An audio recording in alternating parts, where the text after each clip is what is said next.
Je viens vers vous aujourd'hui pour une vidéo un petit peu spéciale. Ce matin, avec ma femme, en buvant notre jamu quotidien. Le jamu, c'est une boisson indonésienne à base de curcuma, de gingembre. Je lisais le courrier d'Tony Robbins, puisque c'est un de mes mentors principaux.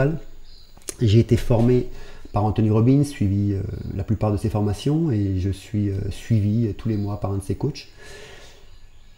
Et j'ai reçu une de ses vidéos en anglais. Et dans cette vidéo, il a interviewé plusieurs lauréats du prix Nobel de médecine, des professeurs en épidémiologie. Il a interviewé des médecins, des chercheurs, et puis certaines des personnes les plus qualifiées au monde. Alors pour ceux qui ne connaissent pas Tony Robbins, c'est le coach des coachs, numéro 1 au monde. Il a aussi coaché des présidents aux États-Unis, Steve Jobs, entre autres. Et donc, dans cette vidéo, il dévoile ce que certains scientifiques ne dévoilent pas à la télévision. Il dévoile le mensonge de l'OMS sur les chiffres du coronavirus. Il dévoile aussi l'influence des lobbies pour tromper les certificats de décès du coronavirus, la manipulation mondiale des médias, mais aussi la problématique économique. J'avais fait une vidéo il y a quelque temps qui s'appelait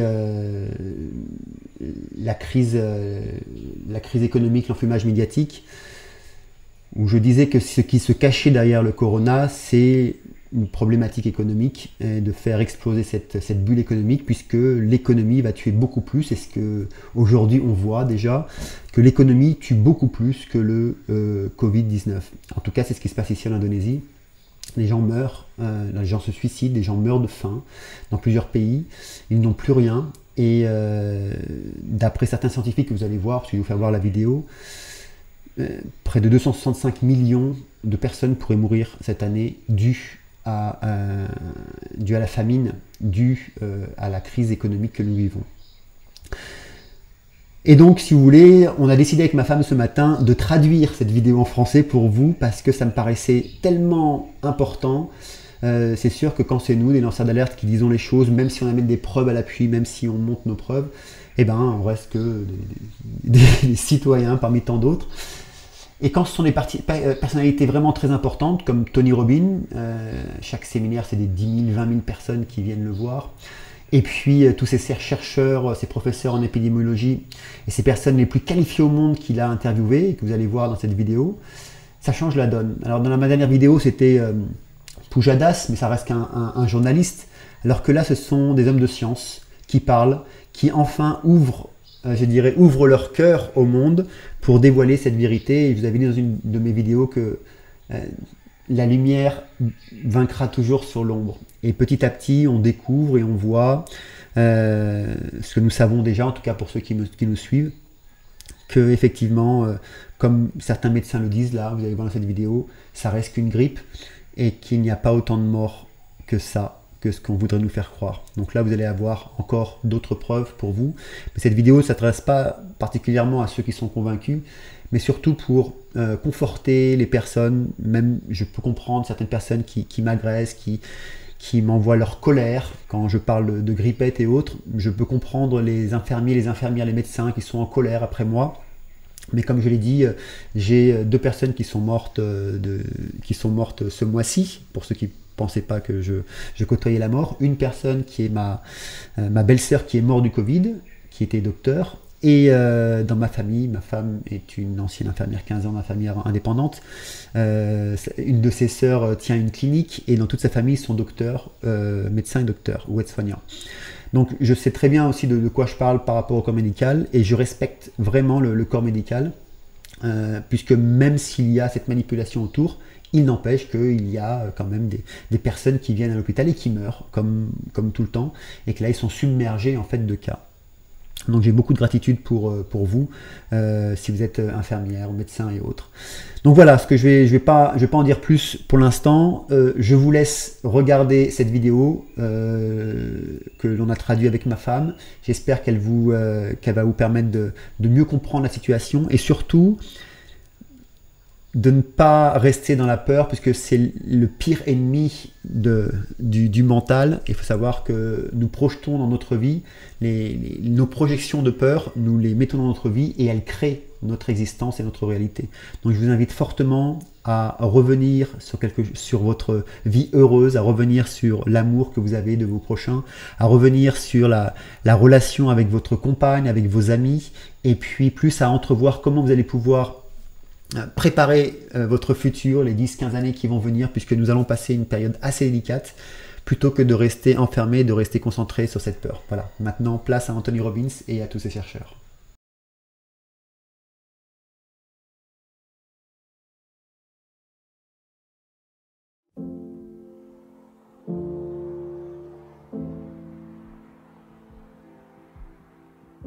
This may be one of the more important podcasts we've done. We all know we're living in extraordinarily intense times, the most intense most of us have experienced, at least in our adult lives. The challenge that we're experiencing today are as intense as we've ever seen. And the challenge is not only people are dying, but people are dying alone. Families can't visit with their family members because of understanding of the virus and our concerns about how it could spread. And we're living in a world where, quite frankly, we've made decisions that are also affecting not just the people that have already passed away, but also are going to affect people in the future. And also there are ways we've responded to this virus are having gigantic effects around the world. There are people all over the world that are having all kinds of challenges. 90% of brain surgeries haven't happened. I go through a whole list, but the feeding problem is one of the things I'm most concerned about. And people moving into poverty, which leads to deaths as well. The World Food Organization that the UN sponsors is saying maybe 265 million people might go hungry this year, almost double what normally happens. I wanted today to see if we could go on a kind of an exploration, if you will, a journey, not a trip. A trip's predictable. A journey, you might be surprised. And I've been on a journey because I care so much, and I know you do too. What does this mean? I have my own parents that are my mother and father-in-law, but they're in their 70s. I adore them and obviously extreme concern. So I started to immerse myself in every detail I could find on the science of this. And as I did, I came across a set of doctors, Nobel Prize winners, professors of epidemiology, some of the most qualified people in the world that were bringing up new facts that we have today that are very different than we made the decisions to shut down the world economy. And science is about, as new facts come forward, make new decisions, but sometimes the momentum of the story and the fear takes us over.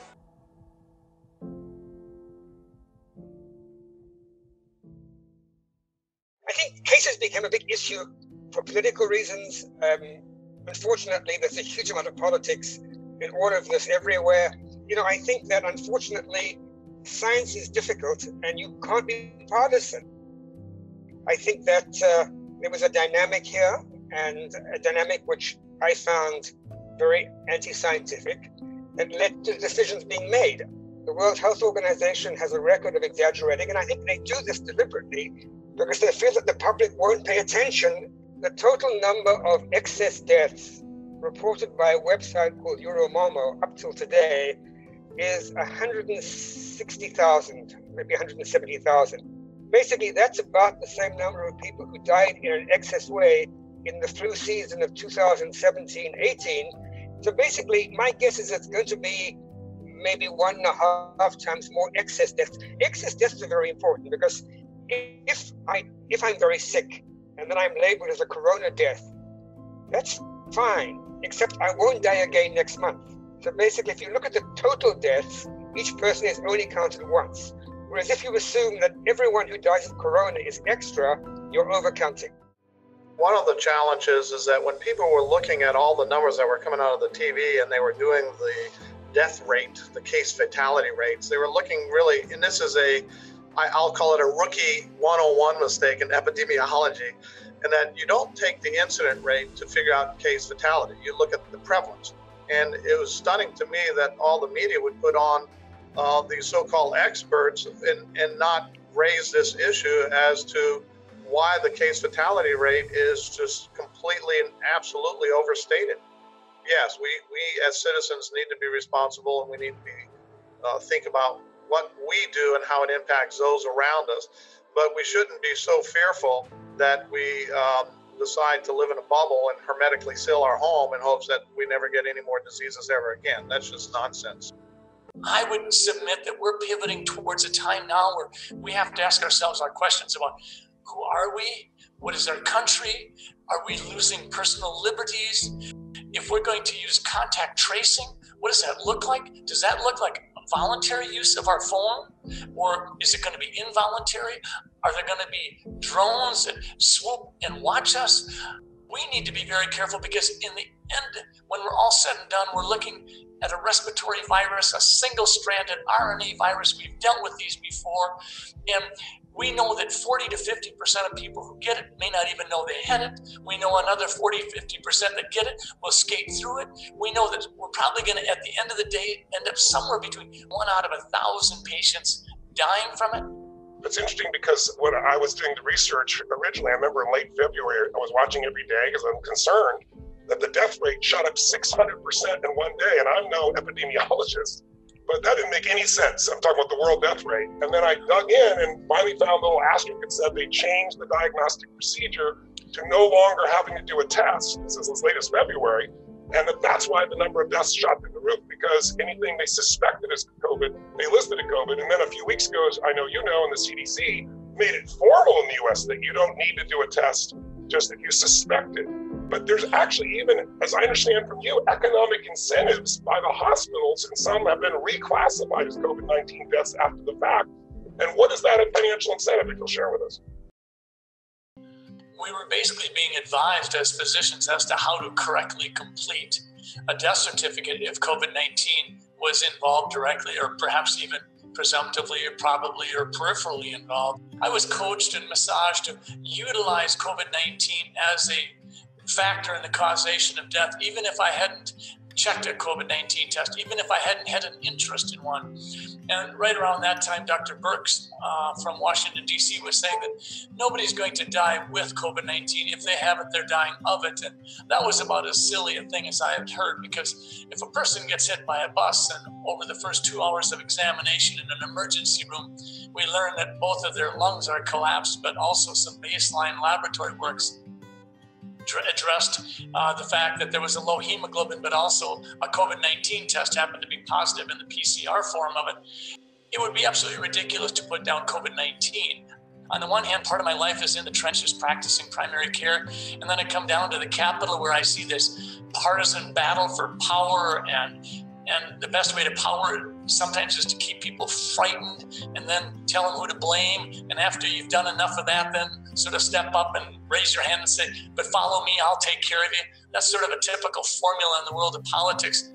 And I think sometimes when these things happen, we don't recognize them at the time. It's when we looked at them through the retrospective scope. So I really think the crisis is pivoting.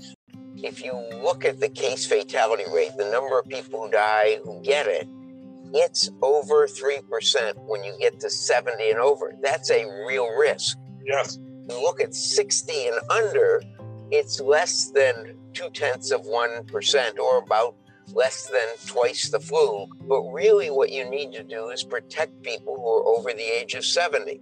Protect them from the risk they would have if they were exposed to the virus, because they're in that 3 to 5% death rate from getting the disease. On the other hand, most of the economy is driven by younger people, 95 to 97%, and they don't need to be protected. We made that mistake early on in looking at the data from China, and we will probably come back and regret it, but you could really open up the whole economy and not have much increase in the risk.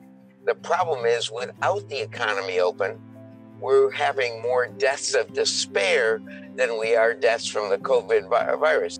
Now what we're seeing is the collateral damage of COVID is way outweighing the disease itself. I can tell you about suicide cases personally, 23-year-old. I can tell you about anxiety, depression, alcoholism, all in my community that are skyrocketing now because of COVID. So I think the conversation has to switch now to how do we get the economy going again, because the collateral damage of the economy shutdown is becoming far worse than the virus itself. we took a Hippocratic oath to do no harm and to tell the truth. And we looked at our numbers, and we had some of Stanford's preliminary data was out. We're looking at these different studies, and we're saying, well, the epidemiology of this disease is similar to flu. And have we ever shut down for flu before? We haven't. Does it make sense to shut down the economy, to have folks, not have work, not be able to support their families? The influenza is a very dangerous disease. I've had folks in their 30s and 40s die from influenza when I used to work in the ER, so was Dr. Erickson. Influenza is very serious, but we are familiar with influenza, so we say it's just the flu. So whenever you have something that you're unfamiliar with, you have lots of fear, and then trying to change people's narrative, their mindset with new data is very, very difficult because they have that old mindset. I'm an infectious disease physician, and my sort of understanding of and I also do disease modeling, and my understanding is a disease like this sort of spreads quite widely, and so the numbers didn't quite add up, and so that's why we put that study together, and we sampled a group of well over 3,000 people. We used a test kit that by now has been vetted very carefully, and we know exactly what it tells us. One thing that I was hoping that our study would do is reduce that uncertainty. We were living with such an enormous amount of uncertainty, and I think that uncertainty was really getting people worked up. And like many here, I wish this were not a political issue. I wish this were an area where we could come together and say, okay, we need to count all-cause deaths because the coding is not something that is reliable. We need to understand the issue about immunity. We need to understand the issue about about the age distribution and the differences across ages. And these are some of the very key priorities that will help us really learn how to deal with that. We have to start wrapping our head around and making decisions in a more informed way. The whole purpose of this is to honor those that have already put their lives on the line for us. So many doctors and nurses. I cried just thinking about it. So many police officers, first responders, people driving trucks so that we can still have our livelihood and our life and be with our families that get taken for granted. I know most of you don't take them for granted, but I hope in the midst of this, we don't lose track of all that they've done for us. Please remember, we human beings are pretty damn resilient. We've been around 200,000 years. We've experienced every kind of change in the environment, every kind of microbe, every kind of challenge you could imagine. Here we still stand, for better or worse, hopefully for better. And just remember, life, it's meant to be lived. And sometimes we can get overcome by the drama, by what we see and hear every moment, and by dealing with real challenges that we forget that this life is still meant to be lived. So whether it be winter, spring, summer, or fall, whether it be in tough times or good times, I hope you'll find gratitude and joy and love with the people that you love, and you'll continue to grow and continue to expand. So no matter what happens economically, what happens in the environment, there's a quality of life waiting to be lived and enjoyed by you by just finding things to be grateful for in the midst of challenge. That's, I think, how we stay resilient. That's how we keep moving the ball forward. That's how we serve our children, our family, and our friends. So live fully, live with passion. And hopefully, until we meet again, God bless.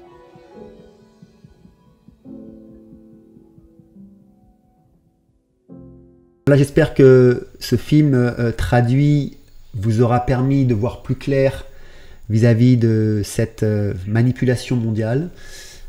Et on voit bien que ce n'est pas juste en France, cela se passe vraiment partout, c'est-à-dire qu'il y a une vraie manipulation mondiale des médias, une manipulation mondiale de l'OMS, puisque même aux États-Unis, en tout cas ici aussi en Indonésie, dans d'autres pays, c'est exactement la même chose. Donc moi, ce que je vous invite, c'est à avoir un regard particulier sur les choses, à prendre de la distance par rapport d'abord à cette pseudo-pandémie, par rapport à ce virus, mais plus être présent en vous-même, plus être présent avec ceux que vous aimez, et de commencer à porter votre attention sur ce que vous allez faire demain, puisque énormément de choses vont changer. Le monde ne sera plus comme avant, quoi qu'il arrive. Je vous l'avais déjà dit aussi dans une vidéo, tout va changer. Et donc, le plus important, c'est de se préparer. Alors, comme je vous ai dit, cette vidéo ne fait pas partie des 4 que je vous avais promis, mais à partir de la semaine prochaine, je tiens ma promesse, je vais faire 4 vidéos sur comment se réinventer en 2020. Donc, je vous retrouve la semaine prochaine, s'il n'y a pas une autre information importante entre-temps, pour pouvoir parler avec vous de comment se réinventer en 2020, psychologiquement, relationnellement, professionnellement et spirituellement. Merci.